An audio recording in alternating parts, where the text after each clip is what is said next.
Disclaimer, ang kwentong ito ay kathang-isip lamang na hanggo sa mga alamat, paniniwala, at kwentong bayan. Anumang pagkakahawig sa tunay na tao, lugar, o pangyayari ay nagkataon lamang. Layunin nitong maghatid ng aliw, kilabot, at kaalaman sa mga kwento ng kababalaghan sa ating kultura. Sa pinakadulong bahagi ng isang liblib na probinsya, may isang baryo na halos walang nakakapasok, at bihira rin ang lumalabas. Sa mapa, tila wala nga ito, para bang nabubura tuwing sinusubukang markahan.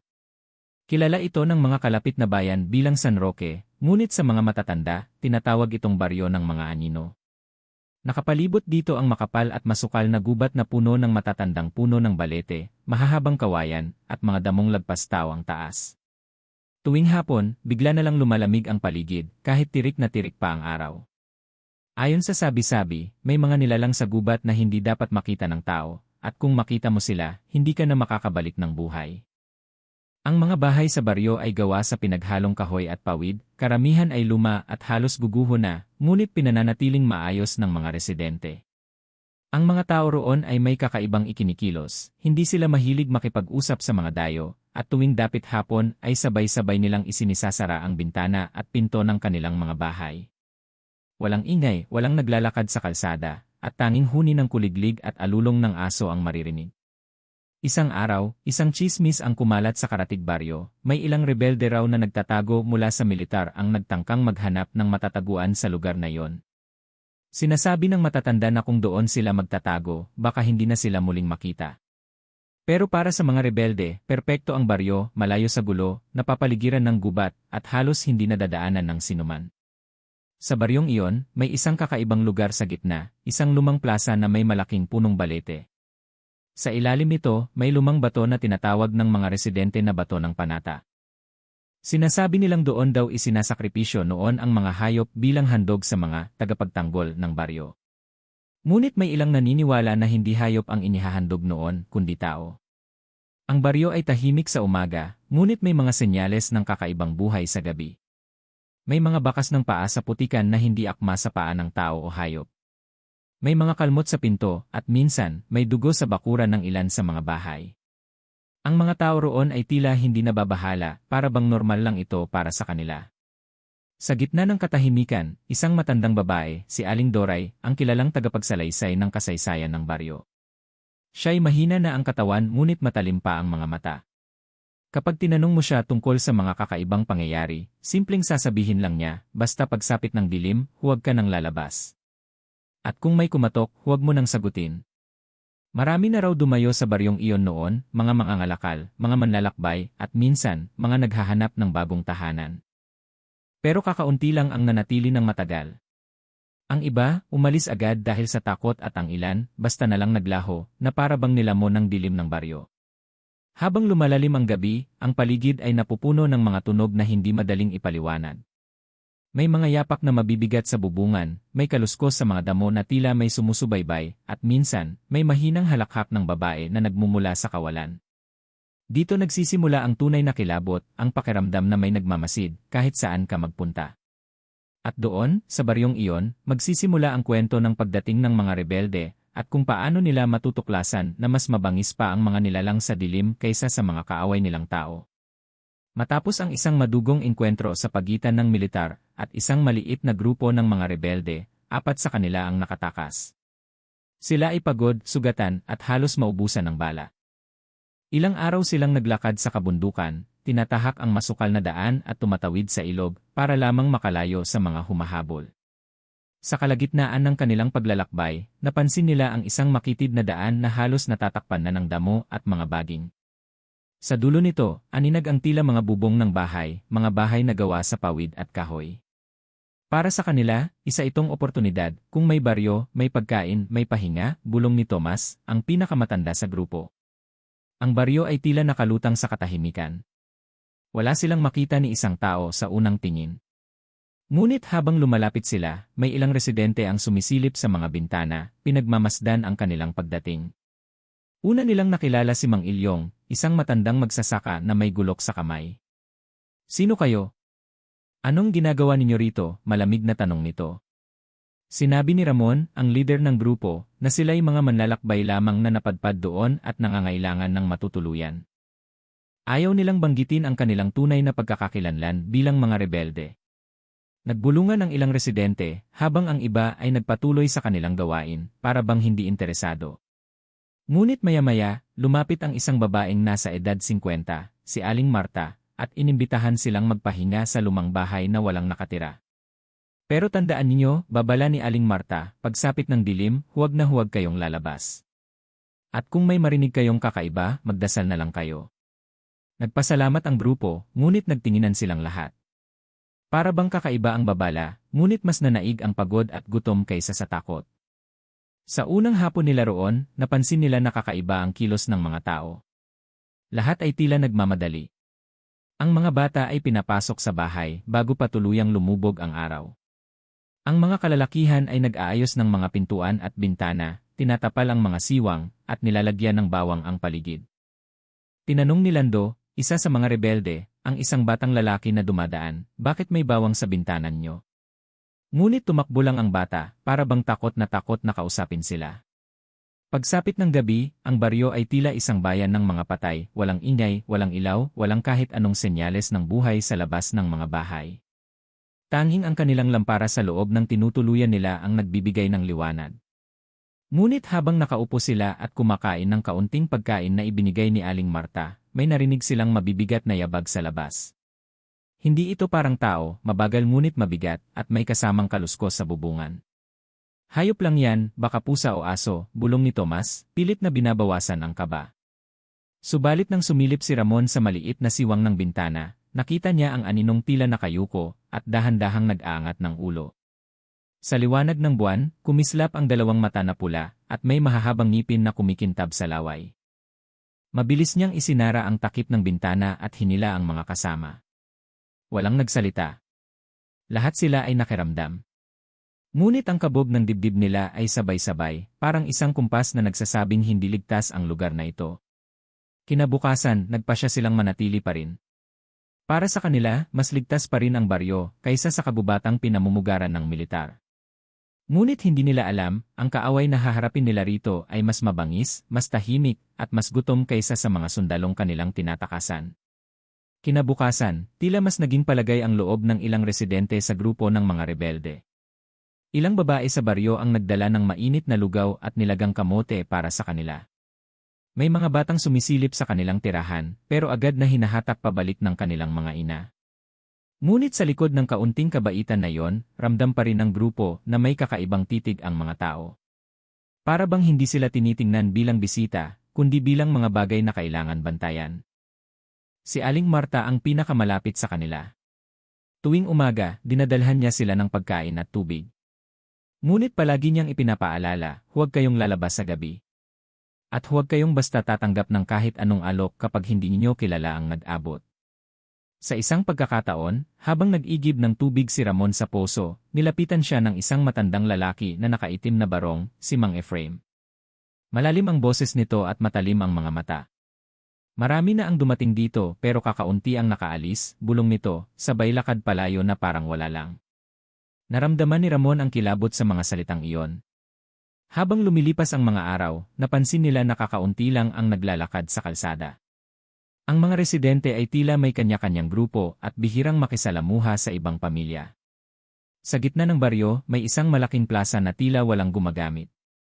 Nasa gitna nito ang lumang punong balete, at sa paligid ay nakatirik ang mga poste na may nakasabit na tuyong halamang bawang at mga dahon ng pandan. Isang tanghali, nang mapadaan si Lando at si Tomas sa plaza, nakita nilang may ilang kalalakihan na parang may itinatago sa ilalim ng malaking bato sa paanan ng balete. Nang mapansin sila ng isa sa mga lalaki, bigla silang inabutan ng matalim na tingin at pinalayo.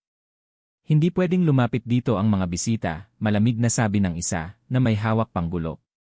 Pagsapit ng ikatlong gabi nila, muling naganap ang kakaibang katahimikan sa buong baryo. Ngunit ngayong gabi, mas malinaw nilang naririnig ang mga ingay mula sa labas, parang may gumagapang sa lupa, may matulis na kuko na kumakayod sa kahoy, at mga yabag na paikot-ikot sa kanilang tirahan. Sa kabila ng takot, nagpasya si Lando na sumilip sa siwang ng pinto. Doon niya nakita ang isang babaeng nakatalikod, mahaba ang buhok at nakasuot ng lumang saya. Dahan-dahan itong lumilingon, at nang makita ang kalahati ng mukha nito, wala na itong mata at may nakabuyang-yang na ngipin na tila ng hayop. Mabilis niyang isinara ang pinto at halos mabitawan ang baril sa sobrang kaba. Nang tanungin siya ng mga kasama kung ano ang nakita niya, tanging sagot niya ay, hindi tao yun. Kinabukasan, tila walang nangyari para sa mga residente. Abala sila sa kanilang pang-araw-araw na gawain, para bang walang nilalang na gumagala sa gabi. Ngunit para sa mga rebelde, malinaw na ang baryong ito ay may tinatago. At mas lalo silang nagdududa na hindi simpleng alamat lang ang mga aswang dito. Sa gitna ng lahat ng ito, hindi nila alam kung dapat ba silang magpasalamat sa mainit na pagtanggap o maghanda sa malamig na kapalarang naghihintay sa kanila. Sa ika-4 na gabi ng kanilang pananatili sa baryo, mas naging malinaw ang mga kakaibang bagay na nararamdaman ng grupo. Habang papalubog ang araw, muling nagmamadali ang mga tao sa pagpasok sa kanilang mga bahay. Ang ilan ay nagsasabit ng bawang at mga dahon ng tanglad sa mga pintuan, habang ang iba naman ay nagbubuhos ng asin sa paligid ng kanilang bakuran. Si Thomas, na hindi naniniwala sa mga kwento ng aswang, ay napailing lamang. Mga pamahiin lang yan, sabi niya habang nililinis ang kanyang baril. Pero si Ramon, na nakapansin sa mga titig ng mga tao at sa misteryosong mga anino sa gabi, ay nanahimik. Alam niyang may mali. Pagsapit ng dilim, ang baryo ay muling naging tahimik. Tanging huni ng kuliglig at alulong ng aso sa malayo ang maririnig. Nagsindi ng lampara ang grupo sa loob ng kanilang bahay. Sa labas, walang kahit anong ilaw, ni isang bintana ay walang bukas. Habang kumakain sila ng pinagsamang sardinas at kanin, biglang may narinig silang malakas na kaluskos sa bubungan. Hindi ito parang daga o pusa, mabigat ang yabag, parang may taong gumagalaw doon. Napatigil silang lahat. Ano yon? Bulong ni Lando, sabay hawak sa kanyang baril. Mula sa kisame, may mahinang tunog na tila kuko na kumakayod sa kahoy. Pagkatapos, sumunod ang tunog ng mabigat na paglapag sa lupa sa may likuran ng bahay. Mabilis na tumingin si Ramon sa maliit na siwang ng bintana, at doon, sa liwanag ng buwan, nakita niya ang isang nilalang na nakayuko. Ang likod nito'y hubog, at ang balat ay parang tuyong balat ng kalabaw. May mahahabang kuko na kumikintab, at ang mukha ay parang pinaghalo ng tao at baboy. Nagkatinginan sila ni Tomas. Ramdam nilang hindi iyon basta hayop. Maya-maya, may malakas na katok sa pinto. Hindi parang kumakatok ng normal, malalakas at mabibigat, parang sinusubukan ng basagin ang kahoy. Baka tao yan. Baka sundalo, kailangan nating tingnan, sigaw ni Tomas habang papalapit. Ngunit bago pa niya mabuksan, hinawakan siya ni Ramon. Naalala mo ang sinabi ni Aling Marta. Pag may kumatok, huwag bubuksan. Tumigil ang katok. Napalitan ito ng mabagal na pag-ikot sa paligid ng bahay. Para bang may nagmamasid sa kanila mula sa bawat sulok. Sa mga siwang ng bintana, minsan ay may makikitang pulang mata na nakatitig.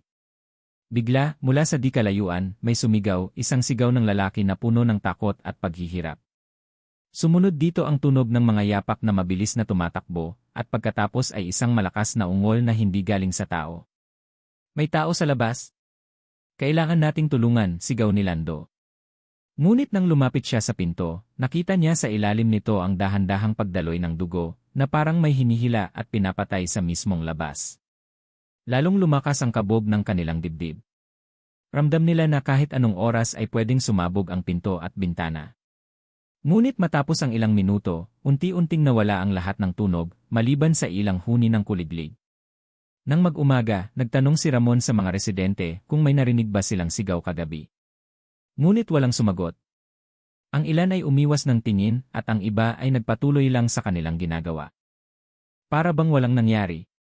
Dito nagsimulang magduda ang grupo na may mas malalim pang sikreto ang baryong ito, at baka hindi lang sila tinatanggap bilang bisita, kundi bilang susunod na handog. Kinabukasan, habang abala ang iba sa paghahanda ng pagkain, naglakad si Ramon mag-isa patungo sa gilid ng baryo upang maghanap ng tubig. Sa kanyang paglalakad, nadaanan niya ang isang maliit na kubo na nakatayo sa tabi ng punong balete. May nakasabit na tuyong dahon ng sambong, mga garapon na may lamang kakaibang likido, at usok na nanggagaling sa nagbabagang insenso. Mula sa loob, lumabas ang isang matandang lalaki na payat, balbasin, at nakasuot ng kupas na puting kamisa. Siya si Ka-Fidel, ang albularyong matagal nang naninirahan sa baryo. Hindi siya nagsasalita agad, tinitigan muna si Ramon mula ulo hanggang paa. Ka-Fidel, hindi kayo taga rito at hindi rin kayo basta manlalakbay. Hinahabol kayo, hindi ba? Ramon, wala po akong sinasabi na ganon, Ka-Fidel, hindi mo kailangang magsalita. Nakikita ko sa aura mo pati sa mga aninong sumusunod sa'yo. Nag-imbita si Ka-Fidel na pumasok si Ramon. Sa loob ng kubo, may mga nakasabit na buntot pagi, bote ng langis na kulay itim, at lumang librong may sulat kamay sa lumang alpabeto. Umupo sila sa maliit na mesa. Ka-Fidel, kailan kayo dumating dito? Ramon, ika-4 na araw na po namin. Ka-Fidel, mabuti pa'y umalis na kayo habang may oras pa. Ang baryong ito ay hindi para sa mga tulad ninyo. Nagtaka si Ramon at nagtanong kung bakit. Doon nagsimulang magkwento ang albularyo. Ayon kay Ka-Fidel, ang baryong iyon ay matagal nang tinuturing na kanlungan ng mga nilalang na kumakain ng laman ng tao, mga aswang, manananggal, at mangkukulam. Noon pa mang panahon ng Kastila, ginawa ng pugad ng mga ito ang baryo dahil sa layo nito sa kabihasnan. Ngunit kakaiba ang kalakaran dito, hindi basta-basta pumapatay ang mga aswang sa loob ng baryo. May kasunduan sila sa mga tao, ang sinumang dayo na pumasok at tumira ng higit sa 1 linggo, ay nagiging sakripisyo sa pista ng kadiliman, isang gabi kung kailan lahat ng aswang sa baryo ay magbabalik sa tunay nilang anyo. Ka-Fidel, kayo ang susunod. Kung tatagal pa kayo rito, wala nang makakalabas sa inyo ng buhay. Ipinahayag din ni Ka-Fidel na ilang beses na siyang nagtangkang tumulong sa mga dayo, ngunit karamihan ay hindi naniwala hanggang sa huli. Ang ilan ay sinubukang tumakas ngunit nahuli bago pa makalayo sa gubat. At ang iba naman ay kusang nanatili, dala ng maling akalang ligtas sila sa piling ng mga mabait na residente. Ibinigay ni Ka-Fidel kay Ramon ang isang maliit na botelya ng langis na kulay berde. Ka-Fidel, ito ang langis na galing sa puso ng punong balete. Kapag ipinahid mo sa balat mo, hindi ka madaling maamoy ng mga nilalang. Pero hindi ito magtatagal, 1 gabi lang ang bisa nito. Bago umalis, mahigpit siyang tinapik ni Ka-Fidel sa balikat. Ka-Fidel, kung mahal mo ang buhay mo, huwag kang maghintay hanggang pista. At huwag mong ipagsasabi sa iba, baka ikaw pa ang unang mawala. Pagbalik ni Ramon sa kanilang tirahan, halatang nag-isip siya. Hindi niya alam kung dapat bang sabihin sa kanyang mga kasama ang nalaman niya. Natatakot siyang baka magdulot ito ng takot at magpabilis sa kanilang pag-alis na maaari ring magbunyag ng kanilang presensya sa mga nilalang ng baryo. Ngunit isang bagay ang malinaw, bawat araw na lumilipas ay mas lumalapit sila sa kapahamakan, at kung totoo ang sinabi ni Ka-Fidel, 3 araw na lang bago dumating ang pista ng kadiliman. Lumipas ang ilang araw mula nang tuluyang mapatigil ni Mang Ador at Aling Rosa ang ikalawang pagsalakay ng mga aswang. Sa kabila ng tagumpay, ramdam ng lahat na hindi pa ito ang huli. Lalo pang tumindi ang takot ng mga tao sa baryo, dahil sa kasaysayan ng mga halimaw, bihira silang umatras nang walang balak bumalik. Sa loob ng maliit na bahay kubo ni Mang Ador, nagsama-sama ang ilang matatandang kilala sa baryo na may alam sa lumang kaalaman laban sa masasamang espiritu. May dalang mga bote ng langis, abo mula sa sinunog na albularyo, pati mga espesyal na kahoy na kilala sa pagtulak sa masasamang nilalang. Ang bawat isa ay may nayambag, may nagdala ng sinaunang orasyon na minanapa sa kanilang ninuno, may nagdala ng matutulis na kawayan na babad sa asin, at may ilan namang nag-alok na magbantay tuwing gabi. Pinamunuan ni Mang Ador ang pulong.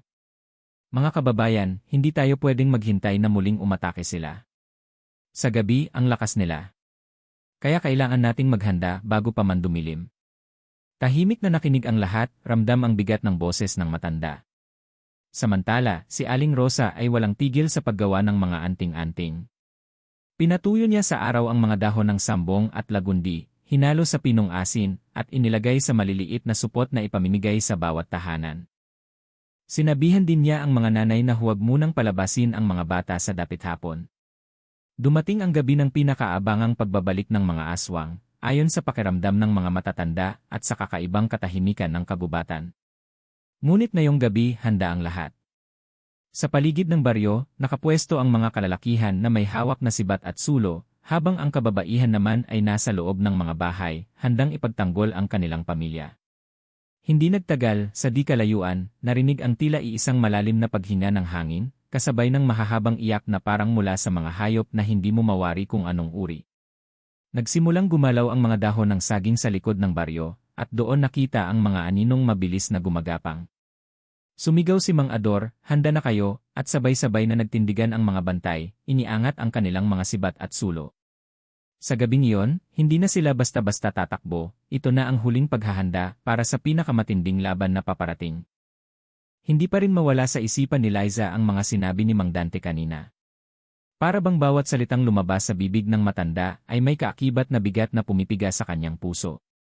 Sa gitna ng dilim ng kanilang tahanan, muling bumalik sa kanyang alaala ang mga kakatwang pangyayari sa kanilang baryo nitong mga nakaraang buwan, ang mga batang bigla na lang nagkakasakit, ang mga alagang hayop na natatagpo ang walang buhay, at ang kakaibang mga ingay sa oras ng gabi. Lumapit siya kay Mang Dante at sa mababang tinig ay nagtanong, totoo po ba si Tiang Oring ay? Mariin siyang tinitigan ng matanda, saka dahan-dahang tumango. Matagal ko nang pinagmamasdan ang tiyahin mo. Noong bata ka pa, tahimik siya at walang masamang ginagawa. Pero nitong mga nakaraang taon, may kakaiba na.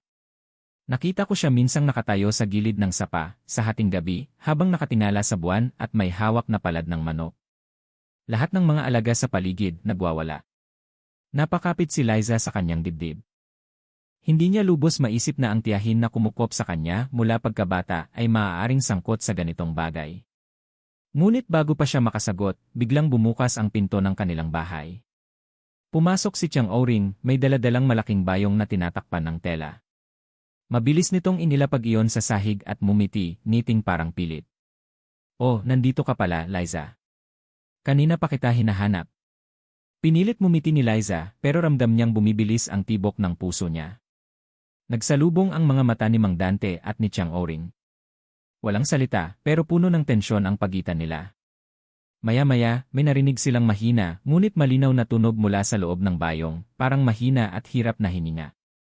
Napatingin si Liza, nanlaki ang mga mata, at hindi niya napigilang tanungin, ano po yan? Ngumiti si Tiang Oring, ngunit malamig at walang emosyon ang tinig. Isang bagay na hindi mo dapat pang makita. Sa sandaling iyon, bumigat ang paligid. Para bang ang hangin ay nanigas, at ang dilim ay lalo pang lumalim. Dalawa.